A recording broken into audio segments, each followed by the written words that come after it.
Hello and welcome to Nolan Financial Radio. My name is Chris McKinney from Nolan Financial Partners. If you'd like more information on what you hear during our show today, give us a call at 719-210-4242 or visit us online at nolanfinancialpartners.com. And while at our website, click on the radio page, check out our past shows, and subscribe to our program on Apple Podcasts, Spotify, or Amazon Music.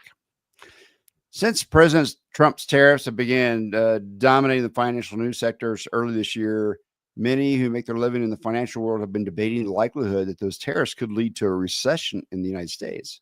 But now that the U.S. and China have agreed to kind of put tariffs off for a while for 90 days so that we can create some negotiations and get a long-term agreement on how we're going to do trade, there's renewed optimism that we may be able to avoid a recession.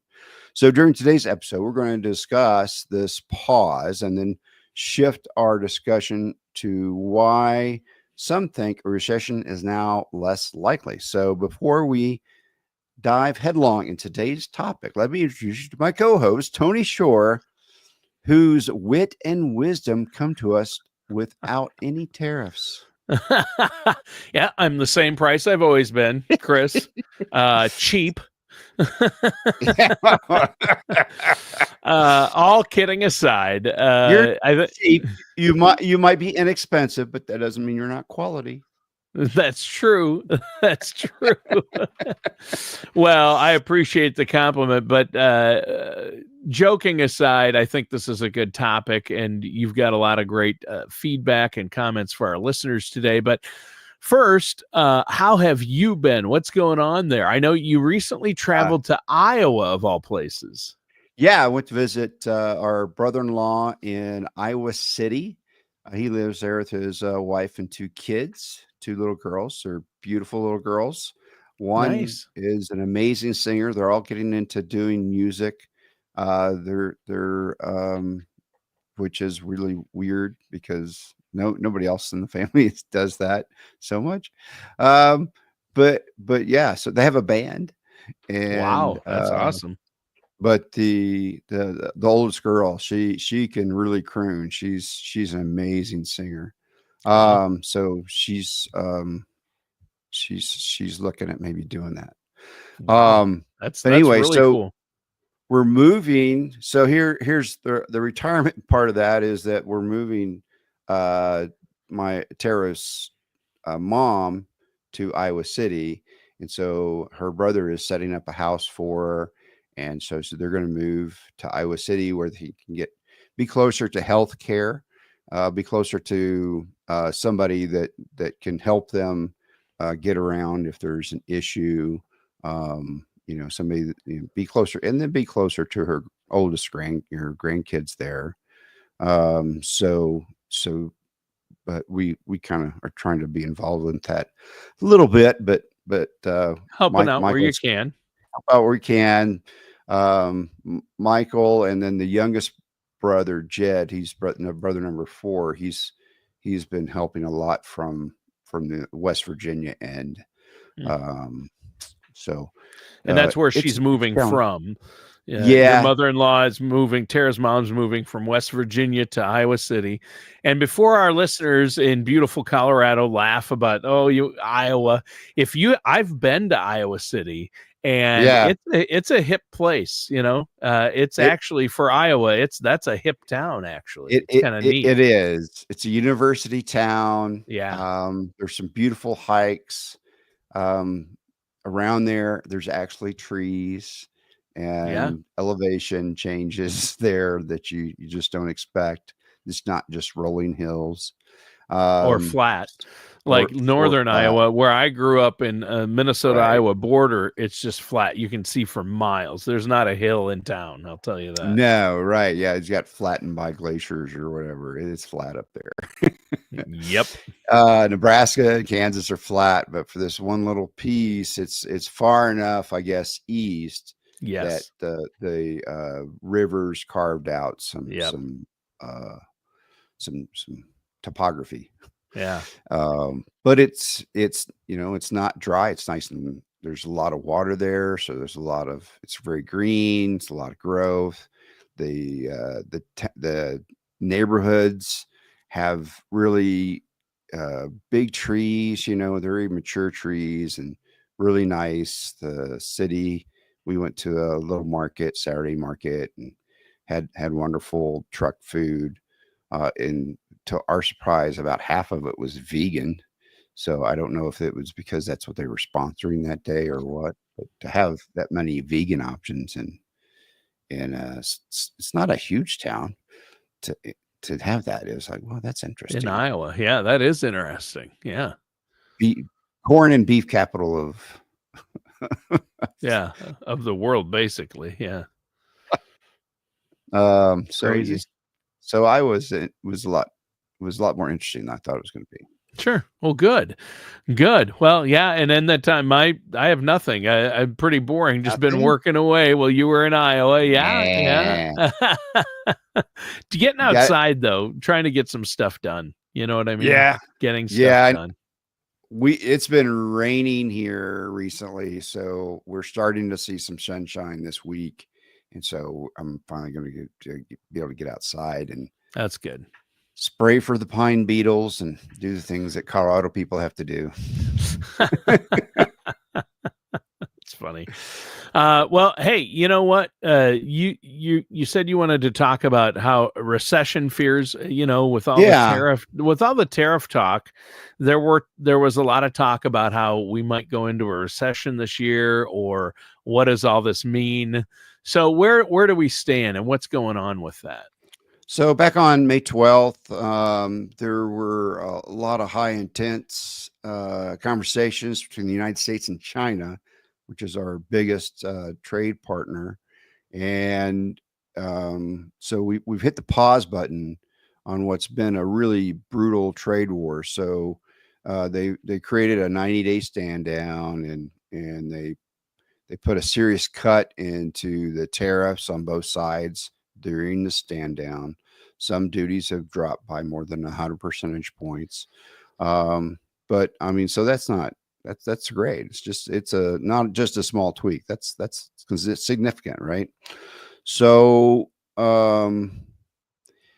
we're the president and is talking to the Chinese president a lot so that we can create a groundwork to make more progress and move forward with these trade talks, so we can put ourselves on a more level term. Maybe we can get some of our own factories get going, but that would take time, right? So how would we negotiate the time from now till then? I think that's part of the trade talks, is like, hey, you guys, we can't buy everything from you.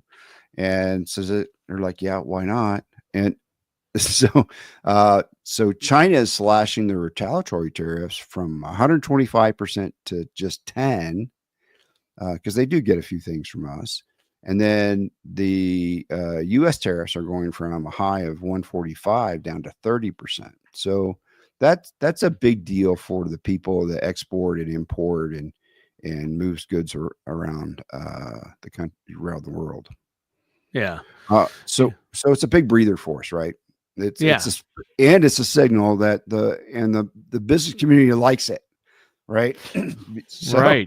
The markets have reacted favorably to the agreements, but the agreements we still have are temporary. They haven't come up with any permanent or long-term agreements, and that's the problem. Well, that is, and you know how this works is that if they are given a 90-day pause, they're going to wait till day 89 to come up with a plan. Right. Because here's I watched a show one time, and they talked about compromise, right? And so compromise is when both parties are unhappy, and but you have a way ahead. You have a way of getting to where some people, they like it a little, they don't like it a lot, but there's compromise, right? So at some point we've got to get to where we both have things that we're giving up to get some things that we want, right? So we got to have that not everybody's quite happy, but everybody's satisfied kind of situation. There you go. Takes time. It does. It does take time. I just, I worry about the powers that be. Do they know what they're doing, and will they? I hope this all ends up okay. I hope we can come to some reasonable agreements, because increased tariffs could really affect inflation. I mean, so far our inflation is down. But we'll see. I mean, we haven't had time for it to flow through yet. I think by the end of the year, we'll know if there's been damage done or how much this is going to affect inflation. It doesn't happen overnight. Yeah. So let's talk about how tariffs affect inflation. So, say a retail store here in Colorado Springs sells something for $10. And so that item comes from some country in Asia. So at one point it comes on a boat and it lands in California probably, and it comes off the boat, and then there's a wholesaler there who is responsible for paying the company that shipped it to him and all the fees and everything. So he gets that. So let's say that $10 item costs $2 that he has to pay that company. So he paid $2. Well, the customs guy is standing right behind him, say, "Hey, we have 100% tariff on that. You owe me $2. So he gives them $2. So now he's in for $4. Well, he normally got $2 on him bringing that in. He paid $2, and you always double the price up to $4. So now he has to say, well, to keep my $2 profit, I've got to sell this for $6 to Joe over there in Colorado Springs that runs the store. So he sells it to Joe for $6. Well, Joe used to spend $4 for it. So for Joe to make his money, he's going to raise the price of it from $10 to $12. So that's a 20% markup. So now if all of our goods, say in some big box store, went up 20%, how is that creating inflation of 20% for most people? Because that's where they shop, right? A lot of our goods come from Asia, and so now it's a 20% markup. So that's pretty fast inflation, and it's pretty hurtful for a lot of people when everything goes up by 20%. Yeah. It is hurtful, and boy, if everything went up by 20%, that would be horrible inflation. I mean, obviously we'd be looking at, that's, I think, what led to the recession talks, but now they've backed down. China and the US have come to an agreement, the UK and the US, but there are still some big tariffs on some items out there, so you want to keep an eye on it. But the sky is falling, we're headed into recession. Recessions happen. We will have another recession at some point. Oh yeah. Right. I mean, but it's no reason to panic, right? A recession isn't the end of the world. These things happen. No, it's something we build into our plan. So if we have a recession, well, what do we do during a recession? So a recession could just be a downturn in the market because it's your personal economy when it's a recession. Just because it's a national recession, did you have a recession? Well, maybe you didn't. Maybe you did. But how do you, when the national economy, the stock market's going down, has a recession, how does that affect you? So that's what we want to make sure, is that you don't have a personal recession if there's a stock market drop, or if the economy is going out of whack. There's the inflation, whatever. Yeah, exactly. Well, hey, so with the U.S. and China, what do you think the chances are that they'll come to reach a permanent agreement, or, instead of just a 90-day temporary agreement? Do you think that we can reach a permanent agreement that just goes on? I think so. I think that is the goal for both countries, is to create a trade agreement that lets everybody have some level of winning and some level of losing that we can all all work with, right? And one of the big things is like pharmaceuticals, and so that it seems unlikely that pharmaceuticals will will will be part of the deal because it's such a problem. The fentanyl issues that we've had with China, uh, those kind of things. So the administration wants to bring businesses and supply chains back home to the U.S. So that's a goal of ours, but it's got to be part of a bigger conversation because that takes time.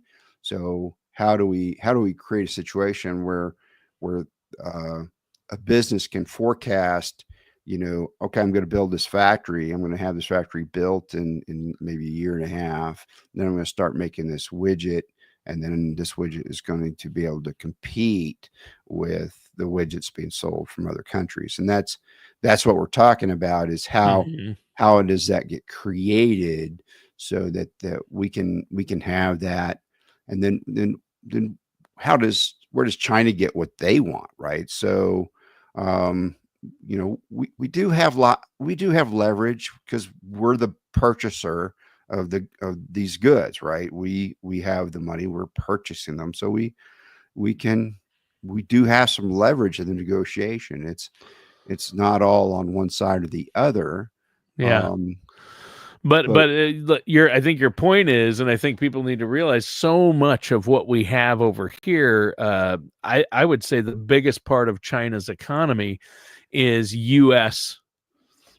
Companies purchasing their goods. That's right. So it's really U.S. consumers and U.S. companies that have really driven China's economy and their markets and their companies. So we do have some leverage there because we do. We buy so much from them that if we turn off that spigot, they could be in trouble. I mean, I would think they could be in big trouble. And guess who's the biggest country in the world? It's not China. It's India now. They have it's India. Yep. So are you starting to see more Indian goods showing up, in stores? Well, I think I am. Yeah. So maybe we're going to look for we can look for other trade partners. Yeah. And so they're not the only game in town for inexpensive labor and low cost products. Yeah. So there is some leverage with that, but I don't think, we want to have a good relationship with China. I think President Trump has set that tone. But he just wants to create a situation where we have a more level trading field. And this is not a political statement whatsoever on whether I like the Trump administration or how much I like them or how much I dislike them. This is what's happening. So, and this is how the business is going. So I think it seems to be like we're moving in a positive direction, and the stock market's responded. The economists are like, they're not talking doom and gloom like they were. Right. I remember reading an article back in January when the tariffs first started hitting the news that there were all these economists that were just really sounding the recession bell. Yep, they really were. And hitting it hard. And it's like, well, yeah, okay. But, our administration has kind of, they kind of rang that bell too, saying, we're going to fix this trade issue and we're going to do whatever it takes. So we don't care about you economists. We're going to fix this trade issue. So that's what they're focused on. And I think that's a good thing.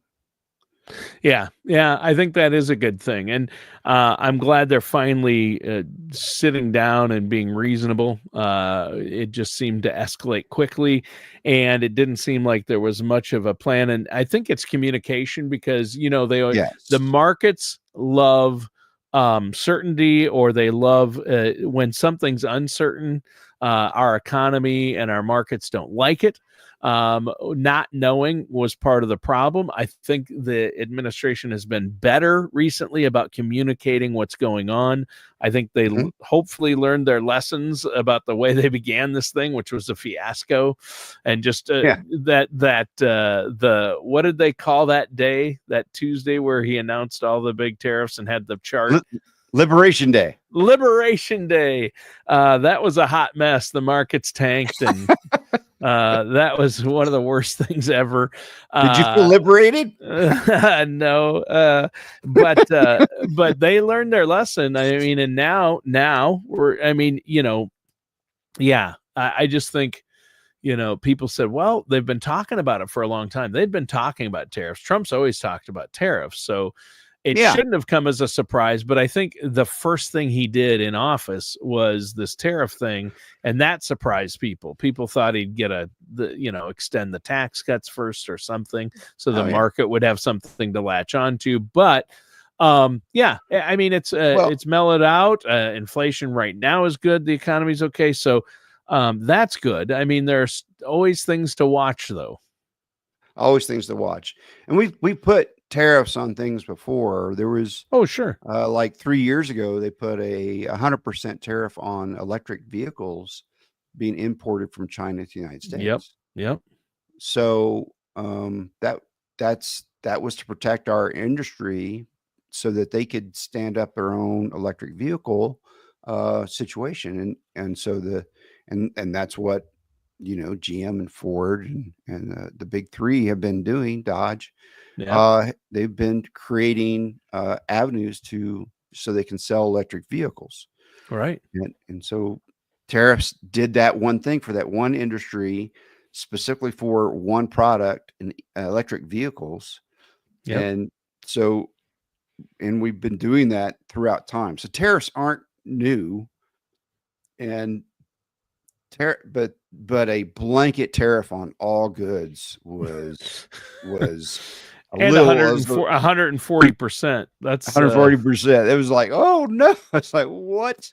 or even 25% all at once on something that's really critical, like autos, or it's one thing to have EVs where you want to manufacture them here and vehicles, but you've got to incrementally work this, and I just hope that they figure it out. I mean, I hope it doesn't make cars unaffordable and, things like that. So, right. Because it's a supply chain issue. And because you order the parts, they come, and then all of a sudden, instead of paying $10 for them, you're paying $20 at the port. And so now when you put it in the car, they have to charge an extra $60 for that part.